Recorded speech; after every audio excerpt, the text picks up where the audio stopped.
Riyad es-Salihin, les jardins de la vertu. Chapitre 17 sur l'obligation de se soumettre au jugement divin et des formules que doit prononcer celui qui est invité à s'y soumettre et à qui on prescrit le bien ou proscrit le mal. Allah le Très-Haut a dit : Non, par ton Seigneur, ils ne seront pas croyants aussi longtemps qu'ils ne t'auront pas demandé de juger leurs disputes et qu'ils n'éprouveront nulle angoisse pour ta décision et qu'ils s'y soumettront complètement à ta sentence. Sourate 4, verset 65. Il a dit aussi la seule parole des croyants quand on les appelle vers Allah en son messager pour que celui-ci les juge est « Nous avons entendu et nous avons obéi et voilà les bienheureux ». Sourate 24, verset 51.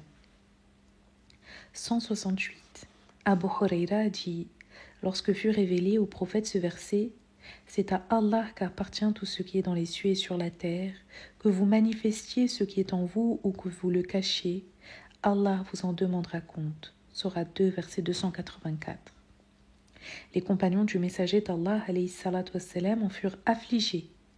Ils vinrent donc auprès du prophète alayhi salatu wassalam, s'agenouillèrent et dirent « Ô messager d'Allah, on nous a imposé des œuvres en fonction de nos capacités comme la prière, le djihad, c'est-à-dire la lutte dans la voie d'Allah, le jeûne et l'aumône. Mais ce verset qui vient de t'être révélé est au-dessus de nos capacités. » Il leur répondit : « Voulez-vous dire à l'instar des gens des 2 livres saints qui vous ont précédés, nous avons entendu et nous désobéissons ? Dites plutôt, nous avons entendu et obéi. Seigneur, nous implorons ton pardon. C'est vers toi que sera le retour. » Lorsque les compagnons eurent relu et adopté le verset, Allah révéla cela à sa suite. Le messager a cru à ce qui lui a été révélé par son Seigneur, et aussi les croyants, tous ont cru en Allah, en ses anges, en ses livres et en ses messagers, en disant « Nous ne faisons aucune distinction entre ces messagers. » Et ils dirent « Nous avons entendu et obéi.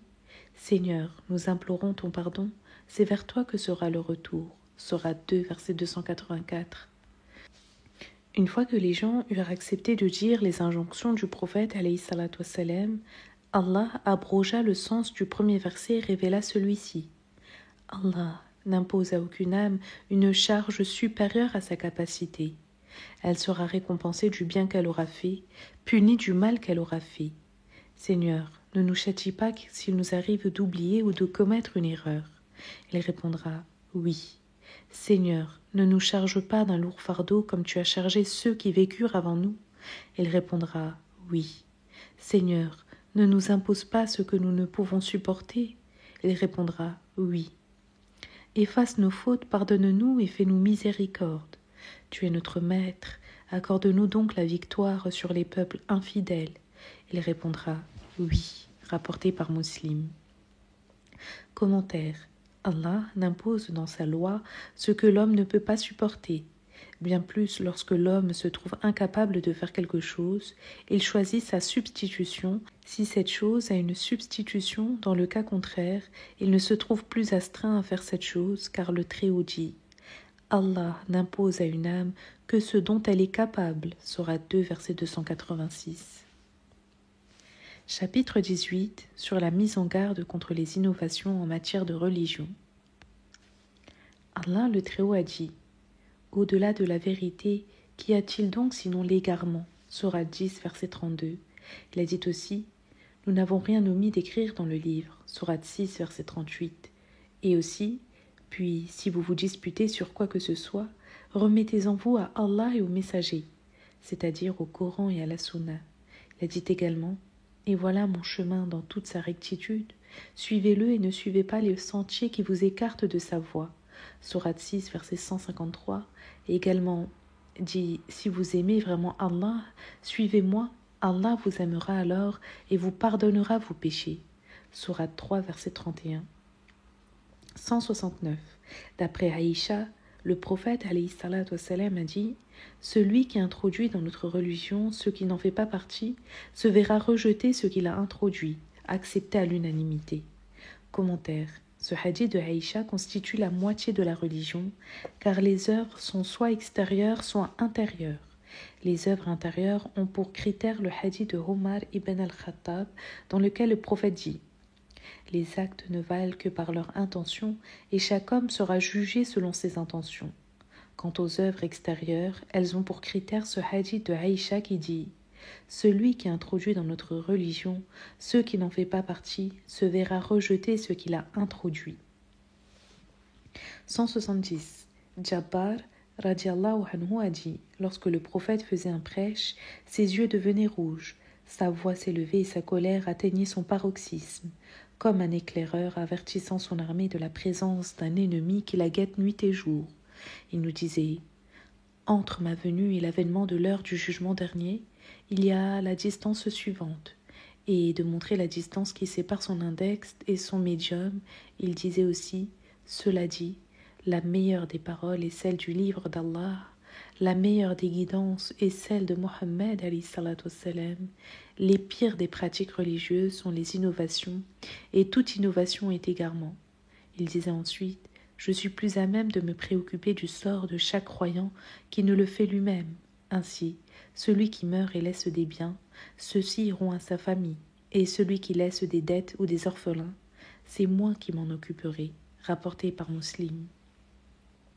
Commentaire. Ce hadith prouve l'importance des dettes et leur gravité au point où l'homme ne doit s'endetter que si la nécessité l'exige. Il ne doit pas s'endetter pour se marier, pour bâtir une maison ou pour acquérir des choses superflues dans sa maison, car tout cela constitue des futilités. Le Très-Haut dit que ceux cependant qui, faute de moyens, ne peuvent pas se marier, observent la continence. Sourate 24, verset 33. Si tel est le cas pour le mariage, que dire alors de ce qui est moindre? Chapitre 19 sur le fait d'instituer une bonne pratique louable ou blâmable. Le Très-Haut a dit et qui disent Seigneur, donne-nous en la personne de nos épouses et de nos descendants la joie des yeux et fais de nous un guide pour les pieux. Sourate 25, verset 74. Il a dit aussi nous en avons fait des dirigeants qui guidaient sur notre ordre. Sourate 21, verset 73. 171. Abu Amr Jarir ibn Abdullah radiallahu anhu a dit nous étions un matin chez le messager d'Allah lorsqu'un groupe de bergers presque dénudés, vêtus de tuniques de laine, rayés tous élimés ou de manteaux, les épées ceintes aux côtés se présenta chez lui. La plupart d'entre eux, voire tout le groupe, appartenaient à la tribu de Moudar. En voyant l'état d'indigence dans lequel se trouvaient ces hommes, le prophète alayhi salatu wassalam pâlit. Il entra chez lui puis en ressortit. Il ordonna alors à Bilal d'appeler à la prière et de faire l'iqama. Après avoir dirigé la prière, il fit un prêche dans lequel il dit « Ô gens, craignez votre Seigneur qui vous a créé d'un seul être jusqu'à la fin du verset. Certes, Allah vous observe parfaitement. » Sourate 4, verset 1. Il cita aussi le verset se trouvant à la fin de la sourate Al-Hashr, la mobilisation. Ô vous qui avez cru, craignez Allah que chaque âme considère ce qu'elle a avancé pour l'au-delà. Sourate 59, verset 18. Il ajouta ensuite que chacun donne ce qu'il peut, des dinars, des dirhams, des vêtements, une mesure de blé ou de dattes, et même, y compris une moitié de dattes. C'est alors qu'un homme des Ansar apporta un sac de dattes qu'il arrivait difficilement à porter. Puis les gens envers les uns après les autres en apportant leurs dons. Jusqu'à ce que je vis 2 gros tas de nourriture et de vêtements posés à terre. En voyant cela, le visage du prophète devint étincelant comme de l'or. Il s'adressa alors à nous en ces termes. Celui qui institue en islam une pratique louable aura sa récompense et les récompenses de ceux qui l'auront imité après lui, sans que cela ne diminue en rien leur récompense. Et celui qui institue une pratique blâmable assumera son péché, le péché de celui qui suivra cette pratique après lui, sans que cela ne diminue en rien leur péché. Rapporté par Muslim. Commentaire. Il y a dans ce hadith une incitation à faire revivre les sunnens, pratiques du prophète qui ont été abandonnées et délaissées, car celui qui les fait revivre aura une récompense ainsi que la récompense de celui qui agira selon ses sunnens. Ce hadith contient aussi une mise en garde contre les pratiques blâmables, car celui qui institue une telle pratique assumera son péché et le péché de celui qui agira selon cette pratique. 172.